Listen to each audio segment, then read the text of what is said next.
Every time guilt comes up in your life, ask yourself, what do I still believe about myself? Who am I trying to please? Notice the childhood beliefs that come up.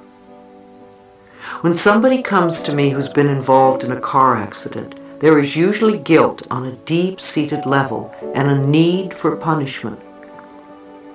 There can also be a lot of repressed hostility because we feel we don't have the right to speak up for ourselves.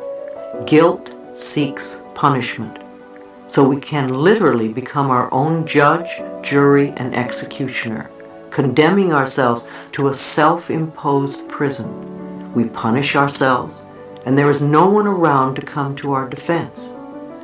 It's time to forgive ourselves and set ourselves free. One elderly lady at one of my seminars felt enormous guilt about her middle-aged son. He was an only child who grew up to be a very withdrawn person. She felt guilty because she was very strict with him while he was growing up. I explained that she had done the best she knew how to do at the time. I believe he chose her as a mother before he incarnated into this lifetime, so on a spiritual level he knew what he was doing. I told her that she was wasting all her energy feeling guilty about something that she couldn't change. She sighed and said, "It's such a shame that he's this way, and I'm sorry I did a bad job." Now you see, that's wasted energy because it doesn't help her son now, and it certainly doesn't help her. Guilt becomes a very heavy burden and makes people feel inferior. Instead, I told her that every time the feeling came up, she could say something like, "No, I don't want to feel that way anymore. I'm willing to learn to love myself. I accept my son exactly as he is." If she continued to do this, the pattern would start to shift, and she would free both of them. Even if we don't know how to love ourselves, the fact that we are willing to love ourselves will create the difference. It's just not worth it to hold on to these old patterns. The lesson is always love yourself. Her lesson was not to heal her son, but to love herself. He came into this life to love himself. She can't do it for him, and he can't do it for her. Organized religions are often really good at making people feel guilty.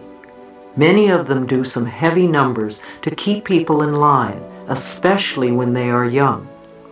However, we aren't little children anymore, and we don't have to be kept in line. We are adults who can decide what we want to believe. The child in us feels the guilt, but there is also the adult in us who can teach the child otherwise. When you hold your emotions down or hold things in, you create havoc within you. Love yourself enough to allow yourself to feel your emotions. Allow your feelings to come to the surface. At first, you may find yourself crying for days or getting angry a lot. You may have to process quite a bit of old stuff. I suggest you do affirmations that make going through the process easier, smoother, and more comfortable, such as, "I now release with ease all old negative beliefs. It is comfortable for me to change. My pathway is now smooth.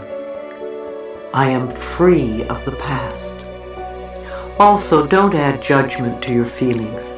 That only pushes the feelings down even more. If you are going through incredible dilemmas or crises, affirm that you are safe and that you are willing to feel. Affirming these positive feelings will bring about beneficial changes.